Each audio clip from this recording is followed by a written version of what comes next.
another edition of Off the Radar. We had on the radar previously, now off the radar. We're going to have a daily live show every single weekday, Monday through Friday at 1 p.m. But the recorded one, the off the radar, is what you're seeing here, and certainly a lot to talk about, Ross, over the next several days. Yeah, we have a whole lot to talk about. Severe weather, it's starting the spring season off with a bang, already happening in the plains as we speak. Warm weather across the southeast.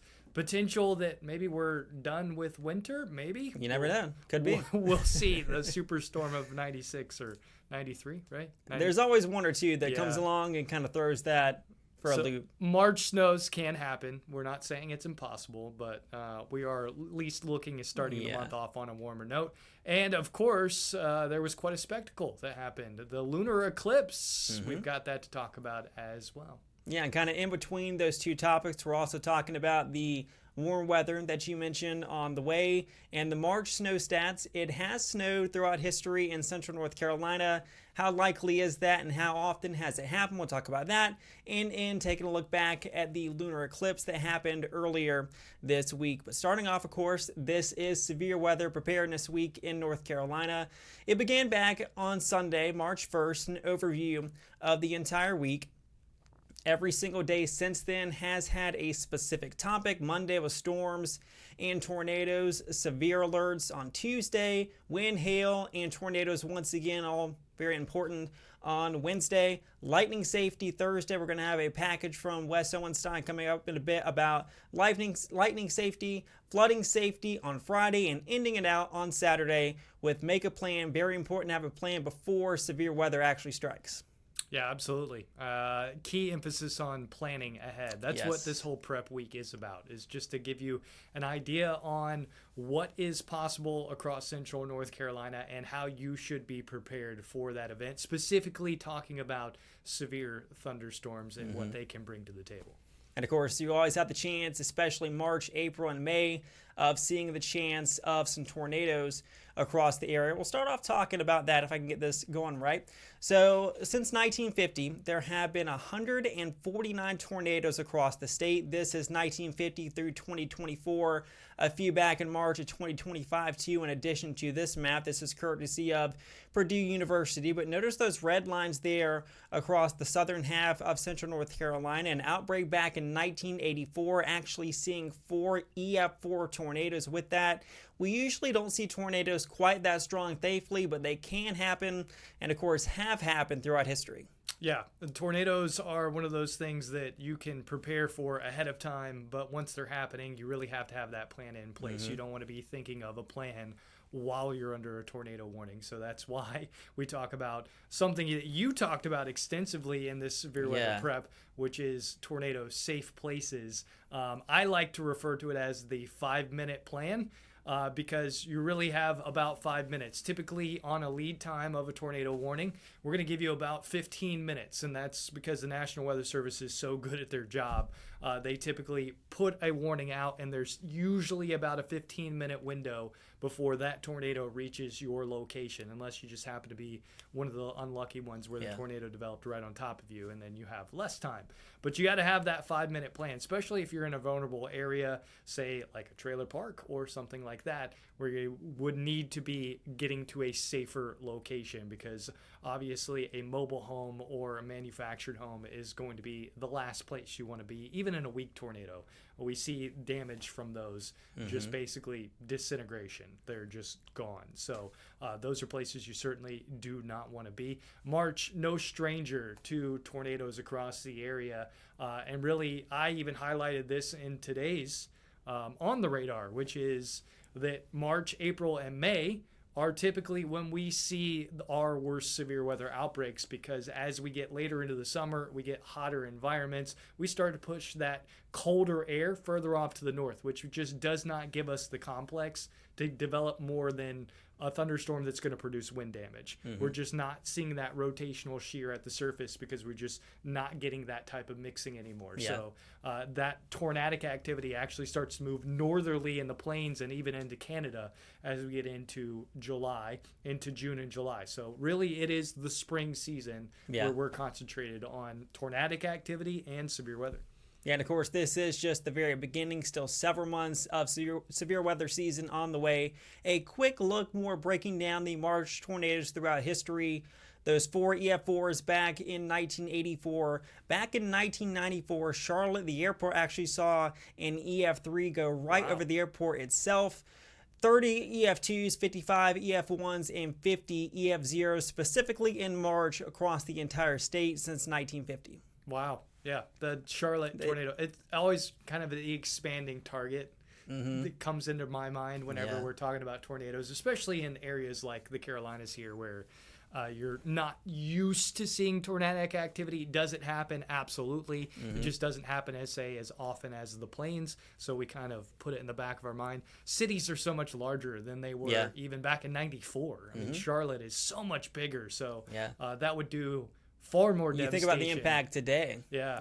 That would do far more devastation where the airport is now, because there's a lot of development around the airport. Then in 94, I mean, I grew up around the Charlotte area. I was born in 91. Like in the 90s, the airport was out on its own. Now it is not. It's completely surrounded. So a lot has changed over the years. Yeah.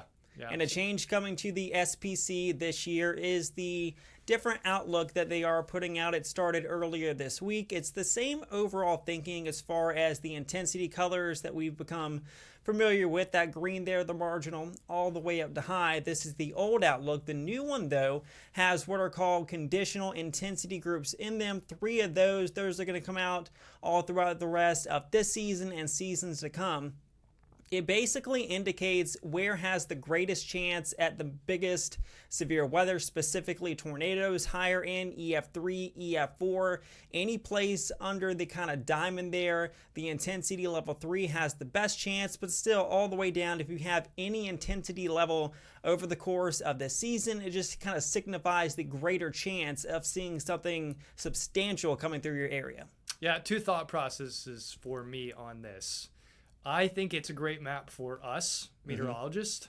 I'm not so sure it's a great map for you, the public. We try to keep it simple and not complex. Yeah, because it is bringing in more variables that need to be explained. So if you're just looking at this at a glance, anywhere you're seeing dashed lines, it looks like the intensity has ramped up.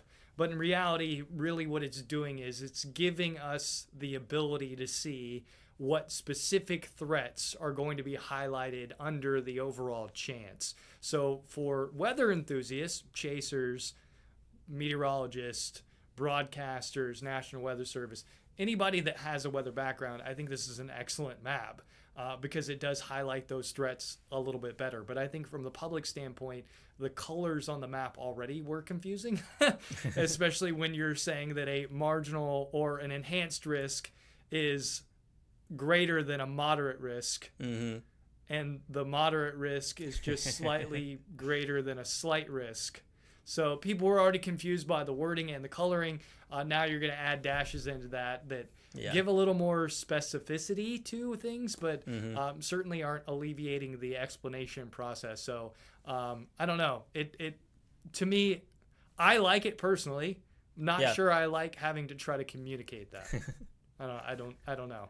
What do you feel We try to make it? sure it's as simple as possible for you, the viewer. So we'll probably use level 1 through 5, specifically like the number more than the name itself, and even lesser so this, but it is certainly a good way for us to, at least behind the scenes, take a look at how intense things might get.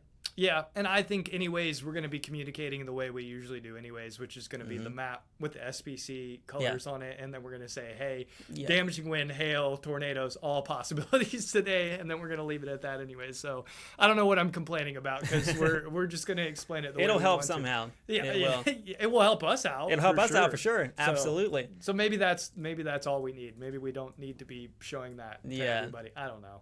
And we kind of touched upon this a little bit, just a quick overview of the reasoning behind the changes to the SPC outlook intensities. basically a maximum EF2 expected. That is an intensity level 1. It goes all the way to 2 and 3, usually, just say for the highest risk days.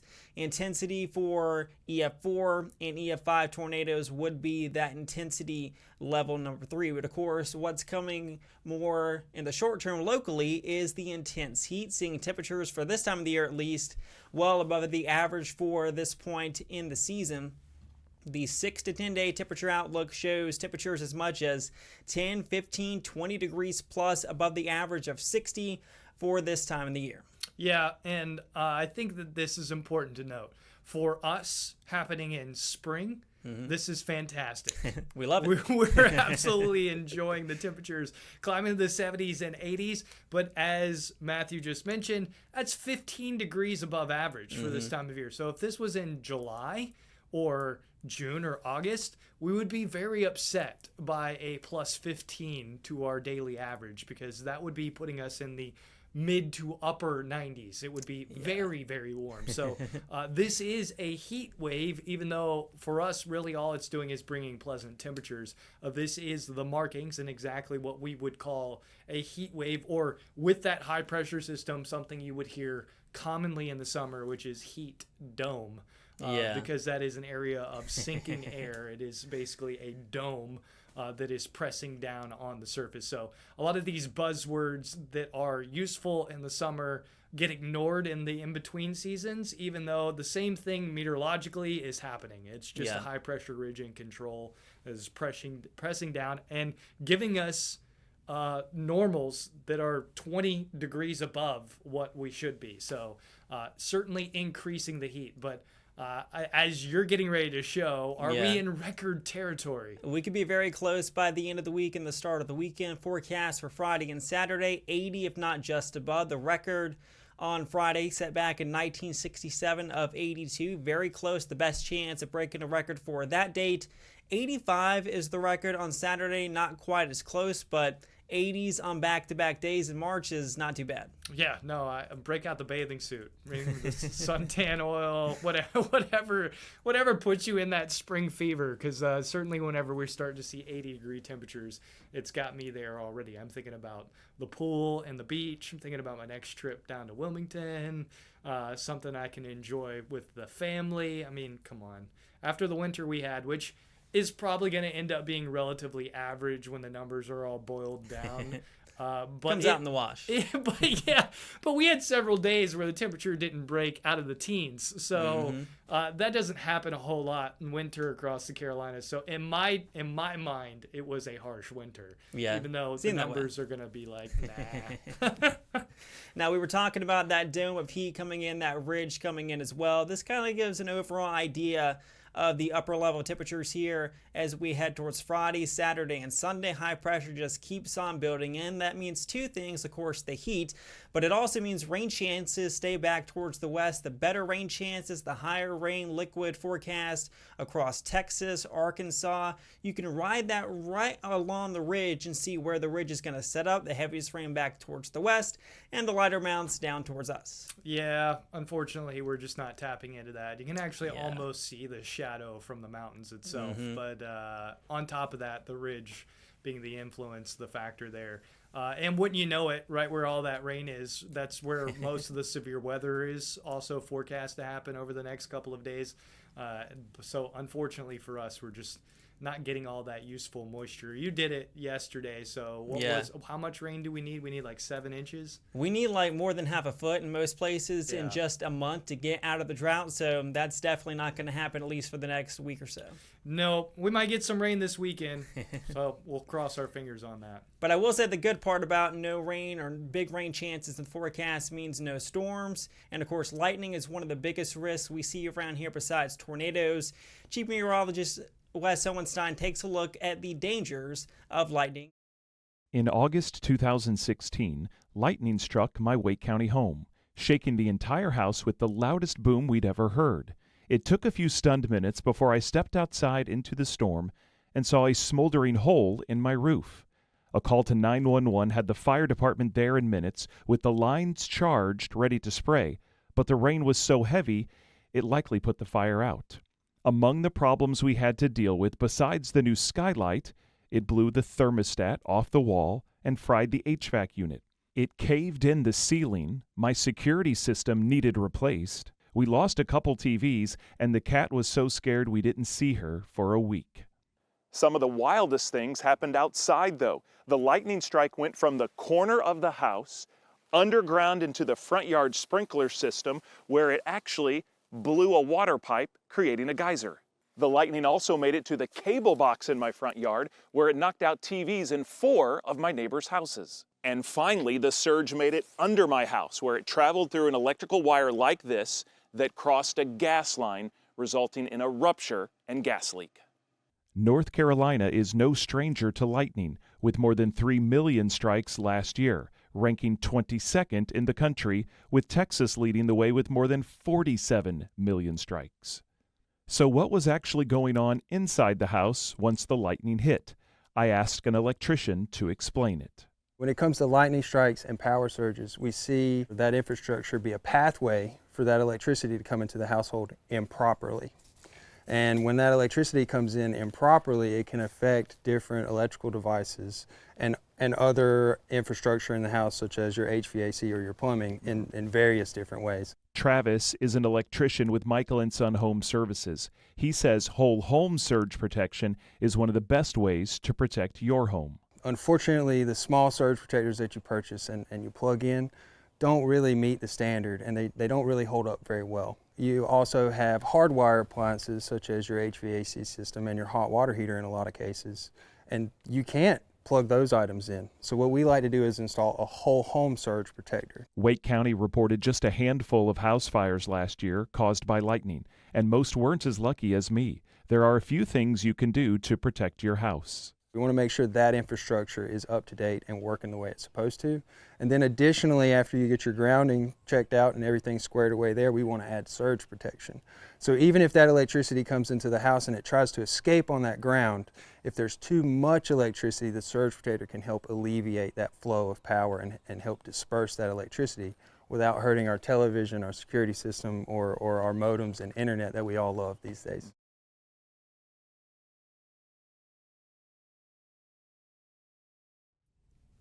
Certainly a lot of good advice there. When we come back from this break, we'll talk about March snows and the very recent lunar eclipse seen across parts of North Carolina.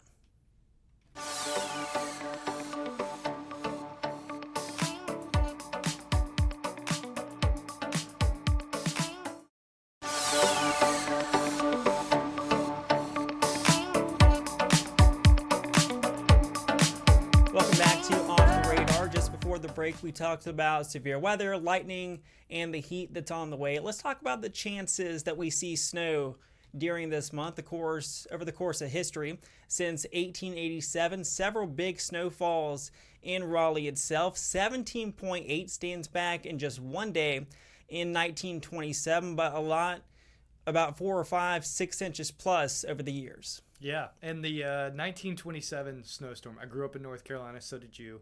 Mm-hmm. I had never heard of that until this year. Yeah. So this year is the first time I'd ever seen the 1927, which is crazy because that was the single largest snowfall for the Triangle prior to 2000. Mm-hmm. So before the 2000 January storm, this was what held the record, was that 1927. And look at there. And it makes it, look at there. Right on cue. It looked like I knew what you were getting ready to do. I did not. That shows you who was prepared. Yeah. And who ready wasn't. To go. Who wasn't. Had it stored away. For that. Yeah, no, that was a great transition. Yeah, the 2000 snowstorm. So this 1927, and I know you have the snow map in here. It just, it breaks my brain. Well, we'll get to that next too. It's like you're walking right through it. It breaks my brain because for those that like weather, and if you're watching this show, I know you like weather. We just had a blizzard across the Northeast where we saw 30 plus inches of snow across all of Rhode Island. A lot of Providence going up into Massachusetts, seeing 20 plus inches of snow. And the only storm system I have seen come anywhere close to rivaling that here in North Carolina is this one. Yeah. That graphic right there. I'm trying to figure out exactly how did that set up? How'd that work out? Happen? I mean, it had to be some kind of handoff between the back edge zone and a narrow band, because that's the only way you get that split between the two like that. But yeah, there's a lot of 30 plus snowfall totals there in that bright orange band, and that is a lot of the state just buried. You know, we talk about an inch shuts us down now. Wonder what 40 inches would do nowadays. 30 to 40 inches of snow. It would shut us down for like 2 weeks. You'd see those drifts on the side of the road for months and months. North Carolina would be canceled. We'd be like, hey, you know what's going on in just North stay Carolina inside today? until spring. Nothing. You know what's going on tomorrow? Nothing. You know what's going on next Tuesday? Nothing. Because we're going to wait until all this snow is gone. And of course, 40 inches is exceptionally rare, but snow is getting less and less likely because the peak usually is in December, January, and February. Just 27% of our snows since between 1991 and 2020. Now down to just 6% of our snows in March and less than 1% in April. So snow lovers, a little hope, but not a lot. Yeah, it's a once in a blue moon, to the phrase for March snowstorms. When they happen, they can be spectacular because we have so much more moisture transport at this point in time in the season than we do in February and January. What I mean by that is you have higher dew points already coming back across the southeast, so getting moisture out of the Gulf and the Atlantic is far easier in March than it is in January, where there's even dry air down there. So that kind of puts a little restraint on the amount of moisture available to us when we do have a snowstorm. So when they happen in March, it's much like the snows that happen out in the Rockies in April.